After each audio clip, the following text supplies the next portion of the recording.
Hello and welcome back to the Circuit Media Podcast with me, Billy Boy Fabian. Today we have a champion. We have Mr. Cameron, Mullarkey. Crazy Cam. I always do that, by the way. It's alright, man. Cameron Mullarkey, Fight Club Promotions Super Middleweight Champion. Let's go. Right here, mate. This belt ain't going nowhere. Love it. How's it going, Cam? All good, yeah? Yeah, everything's spot on, mate. As you know, I'm fighting on the weekend, so I've just been training hard, mate, just losing the weight and that. So, yeah, it is. Fight week in it. You know how it goes, mate. There's loads of stuff that goes on, but I'm ready, bro. I'm just ready to destroy, mate. Well, hold the phone there, mate, because I will definitely ask you about that. But first, I want people to know how you got into the game because you're a young man. You've already got some experience under your belt. How did you get into the sport and why? Well, when I was younger, I was in foster care for a while, so I was basically just me scrapping all the time in school. I was always in trouble and that, and then I ended up joining a boxing gym, and I was just going around sparring. I didn't really have many fights, and then one of my pals, Ryan Flavors, he said to us, he was like, "Mate, he was like, you've got some skill here, you know." He was like, especially for your age, he was like, "You can dominate this on licensing and go pro and that." He was like. So why don't there was a show called I think do you know Rock Solid Promotions? Yeah. I ended up going all the way down to Bradford to go fight on there, and there was a kid who ended up turning up and he ended up getting his medical and that done, and then he said he didn't want to fight us no more after I went all the way down to Bradford. So then I ended up getting chucked in against a guy called Pedro Pusca, who's mate, he's number one in the USA. Like he's a multiple time champion. And I just jumped in there because I didn't want to let anybody down. So I ended up getting my head smashed in, and that's how it ended up starting. And ever since then, I just built an addiction for it and was like, wow, this is the best thing ever. And I started training hard and taking it part serious. Well, it's definitely a good introduction into the sport, isn't it, for a young man? Do you know what I Yeah, mean? mate, I learned the hard way. Like I learned the hard way. I shouldn't have really jumped in there, but I'll fight anyone. Do you know what I mean? And then I went all the way down there, and I had my friends and my family there, and that Dylan Yarson, that was his name. If you're watching this, you're a shit house, right? You made me go all the way down to your hometown to pull out. He looked like a crackhead. I would have burst them all over, bro. But yeah, I kind of forced the guy into fighting. You know what I mean? If he doesn't want to fight, he doesn't want to fight. So I learned a lot from Pedro anyway, and he became my good friend after. So we're still keeping contact to this day. So yeah, I made a good friend for life after that. Well, you sort of made a habit about taking opportunities when they've come. You're certainly no one. You don't shirk a challenge. You've got a pretty big name on your resume. How many fights was it until you fought Mr. Dyson? Was it? Well, I had two fights. I had that one with Pedro, and then I ended up having a pro fight on Street Beefs, a hybrid fight against Dan Hodgson. I ended up getting bit. I got elbowed. I got punched in the balls, everything, mate. And it was supposed to be a no contest, but then Paul Venice at the time was like, "Listen, because I didn't take the 5 minute count, he was like, it's TKO. I don't care. I took the loss on the chin, mate. I moved on. It was another learning curve." And then I had a kickboxing match in the hybrid 4 ounce gloves on that Brumsterdam. And I was just supposed to have the one fight, and I fought a guy called Dominic Dickinson. I ended up knocking him out with a head kick, mate, straight away. Boom, sent him flying. He's a good friend, Dom. Like I've made friends with him like for life as well. And then later on in the day, Luke Dyson was supposed to fight Carl Craig. He like owns Goat Promotions as well, and he's fought Kane Wilkinson on Street Beefs. He's a big name, Carl Craig, and I don't know what happened, but Carl didn't end up turning up. So basically, they ended up asking a lot of fighters that on the day if they wanted to fight, like Jamie Haley, like Flash. There was a lot of fighters, and they all didn't want it. And at the time, I was only 18. I just had my first ever win. Do you know what I mean? And I said, "Listen, I'll jump in." I was like, "I'll jump in. I don't care." So I ended up jumping in on literally last minute, 30 seconds notice against Luke Dyson. It was a Brumsterdam event, so you can gather what I was doing, mate. I was smoking probably a lot of weed, and I was stoned out my head, and I ended up getting my head smashed in. But I learned from it, and Luke's been a really good pal since, and he's offered us on multiple shows. So yeah, mate, I ended up jumping in. He was my fourth fight ever, and I was Luke's 119th fight, and then he ended up fighting the next day, knocked the lad out in the first round. Then 2 weeks later, that was when he did the famous Tommy Hench and only knocked Tommy Hench out and he was wobbly legged all over. So that week he took out a good few of us. You know what I mean? When Luke's the man. So yeah, I learned Well, a lot from that. But yeah. it was my fourth ever fight. Well, it's definitely the one thing you've certainly done is you've built up a reputation for such a young man who will take on any challenge. I mean, the challenges you've taken on already are superb. Talking about challenges, so obviously you are the current gloved super middleweight champion. Yep. It's common knowledge what happened there. Obviously, I won't go into it, but your Yeah, opponent. but we ain't giving people no clout on here, Bill. He doesn't deserve the clout, mate. But I won the belt fair and square, mate, and everybody knows. So I just got to defend it. Yeah, we won't go into it, but Cameron won the belt fairly and squarely, and he's going to defend that, not on the next show, but the show after that, because on the next show, like the promotion show, you are going for the hybrid lightweight title that has been recently vacated by Chris Leo, who has turned over pro. You are fighting Rusty, Mr. Reese Hampton. Yep. How do you feel that's going to go? What's your feeling with that?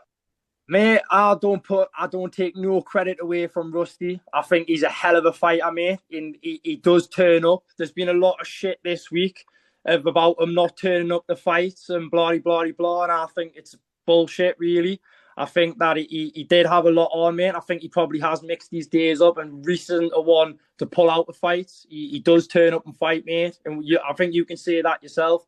He's a multiple-time champion on the bare knuckle scene, but I'm naturally a bare knuckle fighter as well. We're all naturally bare knuckle fighters, but I've got way more better boxing skill than this man, and he's showed us all the respect in the world, and I'm showing him all the respect, you know. And but I know for a fine fact this is going to be a fight that no one wants to miss, mate. It's a 50-50 fight straight up, and we're meeting each other in the middle. I'm the boxer, he's the bare knuckle fighter. We're meeting in the 4-ounce gloves. It's going to be an absolute war, mate. I've already had a pro fight in the hybrid, and didn't really go too well, but I've learned a lot from there. That was nearly 2 years ago now, so I'm ready, mate, and I don't take nothing away from Rusty. He's a hell of a champion, and we're both going to meet in the middle and smash each other's heads in, and I will be victorious because I am going for the undisputed champion of Fight Club Promotions. I am the future. I'm only 19 years old, and I'm coming for them all, mate. They're all going to get it. Whether like it or not, I'm coming, bro. Like, they can't stop us. Love it. Absolutely love it, mate. You just know that I'm going to clip that part right there, don't you? Yeah, mate. Get it clipped. Get it clipped. Oh, yes. So, listen, as I recently said to you before, and I said to somebody else to comment that this is the kind of fight that everyone wants to see, but you didn't realise. No one would have thought this would be such a cracking fight, but it is. I've had a lot of people tell me this is 50-50. It depends who turns up on the night, who's trained the hardest. It's about the work that gets put in. But listen, guys, March, the date has not been confirmed yet, but we're looking at March the 8th. Cameron Mullarkey versus Rusty for the hybrid lightweight title is going to be a potential fight of the year. I do not see it going the rounds. I don't think the judges are going to be needed on this one. But while it lasts, it's going to be an absolute brawl. Now, you just obviously said, should you beat Rusty, you want undisputed. You're going for glory. Yeah, I want every belt I can get, mate. It's strap season. 2026 is strap season for Crazy Carvin, Cameron Mullarkey, mate. I'm coming for them all. I'm coming, mate. Honestly, I've already got one, and I'm coming for Rusty's, and then I'm coming for whoever wants it. I've got to defend this one, and then it looks like, I'm just going to say it now, mate. If he's watching, he can watch. But it looks like I'm going to come for Dean Taft Morris. That's the guy I want, mate. And or any of them, mate, I really don't care. But Dean Taft Morris is on my radar, bro. So Dean, if you're watching, I'm coming for you, bro. That belt is gonna be mine, mate. I'm telling you. Oh, you may have awoken a beast there, mate. I might have, mate. And it's all respect. I love Dean, mate. I've watched him on Street Beefs. I love Dean, but I reckon, you know, this is a young man's sport, mate. And old champions roll over for the new champions. So Dean Taft Morris, mate, I'm coming for you. You know, I always say, listen, in this game, you have to have people in mind. You have to have people in mind as targets that you want to fight. This is progression. This is a sport of meritocracy where you either win or you lose. So, listen, you calling out people that you want to fight, that's respect more than it. I see that as respect He's a because legend of the game, mate. He's the yeah, best of the best, you know. BKB fighter, like, come on, mate. yeah, He's the man, mate. Like, he hasn't. Not many people have beat tough, man. Not many people have beat him, and not many people will take that fight. That's why he doesn't really fight much anymore because people bottle him. No one wants to fight him. But there's a young 19-year-old here, tough, that'll fight you and punch your head clean in, lad. I'm telling you, there's a young lad right now that will. but I'll tell you now, down the road, should you get past Rusty, that would be one hell of a fight. Yeah. We all know Taff don't turn down fights, and as I've got to know you, I've realised neither do you. So yeah, that would be an absolute brawl. Well, you took my last question off me. I was going to ask you what's your ideal 12 months, but we've got that done. Belts, belts, belts, mate. That's all you want. Strap season, boy. That's what I'm coming for. That's it. Where do you train? What's your current regime like? Who do you train with? Where do you train? Well, I've trained all over basically. Me and Callum Nulty, you know, Callum BKB, mate. Well, I did have a coach, and then he ended up pretty much bailing on work because he had his own mental health problems. I did train in Bad Blood in Asherton, but I've been speaking to him again, and he says that he's going to start training again. He had a bit of a wobble, so literally for this fight, I've had to train myself, mate. I've been in the gym, just going to different gyms, sparring, Unit 13, like all the ones around the area, mate. I've been having to go around and just get as much sparring in as I can. And I've been literally training myself for this fight, but normally I get trained at Bad Blood. But yeah, he had a bit of a wobble, mate. I won't really get into it. He had his own personal issues, but he says he's going to be back and ready. So if he doesn't get back and ready, I really don't care, mate. I'll just go around keeping as many trainers as I can because there's loads of trainers that'll do pads for us, they'll teach us, you know, and that's the best way anyway. You want to mix it up. You don't want to be static and doing the same things over and over and over again. You want to be sparring new people all the time. And that's why I've ended up improving so much in the last year because I have been doing the sparring and I have been doing the training. So yeah, mate, that's what I've been doing. Well, definitely at your age and your experience level, mixing it up and trying to find your home, so to speak, is something you'll do in due time. But definitely, listen, we mentioned at the start, but you've got a fight coming up this weekend. You talk to me about that. Yeah, well, I took a fight on like 13 days' notice, mate. Because Callum Nulty, like he's my brother-in-law. That's why I keep mentioning him. He's fighting in like doing a 2v2, which is pretty crazy. He's got two hard fights, and he said to us, he was like, "Come on, Cam." He was like, "Jump on the card with us," and we've never fought on the same card as each other. And we were supposed to fight on the last one, but we won't get into that either. But his opponent ended up blah pulling out, so then we didn't end up fighting. So I promised them that we were going to fight on the same card. So I took this fight on like short notice, and I ended up getting matched against the man who will definitely turn up, mate. He's a legend on the scene, Andy Nunn. And a lot of people are trying to say it's a mismatch, but on paper, mate, he's won about 30 times more fights than I have and had about 200 more fights than I have. And yeah, so I'm really looking forward to it, bro. And I'm just ready to take the cobwebs off, basically, get the ring rust off, because I've been out the ring for a year and a bit. My last bare knuckle I won against Corey Edgar, and literally I've had people just pulling out left and right and left and right. So at least Andy's going to be a man and turn up, mate, and he's going to try and punch me head in. And he's beat a couple of my friends as well, like from my area. He's beat a couple of my pals, so I'm doing this for them as well. Well, you definitely need something. You needed something very soon to brush off them cobwebs, get that motivation right, going into 2026, going into this big fight camp. And like you say, you've got a proven warrior there who will turn up and give you his all on the day. And also he fought Rusty, yeah, who I'm fighting, and Rusty in bare knuckle got dropped by him in the first round and took him all the way to the second, right? So I'm going to have pillows on my hands and I'll put him out in the first and I'll show that I'm way better than Rusty, mate, and skill-wise. And that's another reason and why I think it was a really good matchup at the time when I thought, oh, Rusty won his title against Andy on Olympus Fight Club. So I thought it's to show the level difference, mate. And when I've got pillows on my hands, I can still hit hard, bro. So, yeah, that's no disrespect to Rusty, but it's true, mate. It's all out there for the world to see. He got dropped by Andy in the first round, and Andy won't touch us, bro. So it's simple as. Cam's coming to make statements. Well, listen, we are coming towards the end because there's a little sign at the top of my phone saying my phone is going to die.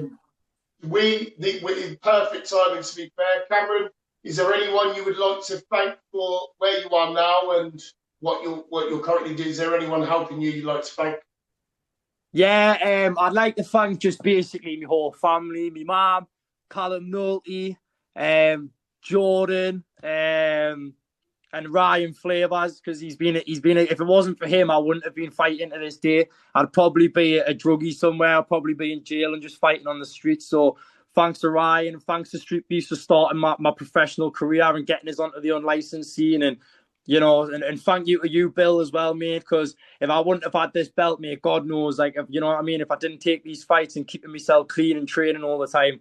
So just thank you to all of you, and just thanks for everyone that's supporting us. Just stay tuned this weekend, and make sure you get your tickets to me and Rusty, because it's going to be a banger. Let's go. Oh, yes, definitely. And just to end with, if you could speak to anyone who was your age at the time, who was in your position in life at the time, judging where you are right now, what advice would you give them? Never give up. And I'm going to swear, yeah, fuck the noise. Don't care what people say. Keep going. When Luke Dyson beat me, right, he said to me, he goes, mate, never quit, never give up. Thank you for being the only man to step up and take this fight. And it's stuck in my head to this day. And I thought, don't care what people think, right? Win, lose, or draw, give it 100%, mate. And either way, your life's going to be better, bro. So just fuck the noise, mate, and do you, mate. Do what makes you happy, because you only live once, innit? That's my best advice to anybody that's wanting to fight on the scene. Just go do it, because you're going to smash it, mate. As simple as, if you put your mind to it, you can accomplish anything, Bill. You know this, mate. So, yeah, get it done, lads. Any of you out there, get it done, mate. It's easy done. I'm living proof, mate. I'm the champ. Let's go. That's a great message. This has been the Circuit Media Podcast. Guys, please remember to subscribe, share, and keep on supporting. This has been Cameron Mullarkey, a.k.a. Crazy Cam, the Fight Club Promotions Blood Super Middleweight Champion, Fight Club Promotions Hybrid Lightweight title contender. So, yes, Cameron, man, thanks a lot, buddy, and I will speak to you. Thanks a lot, Bill. It's always a pleasure with you, mate. Thank you very much. No problem, buddy. Guys, everyone, thanks for tuning in. See you soon.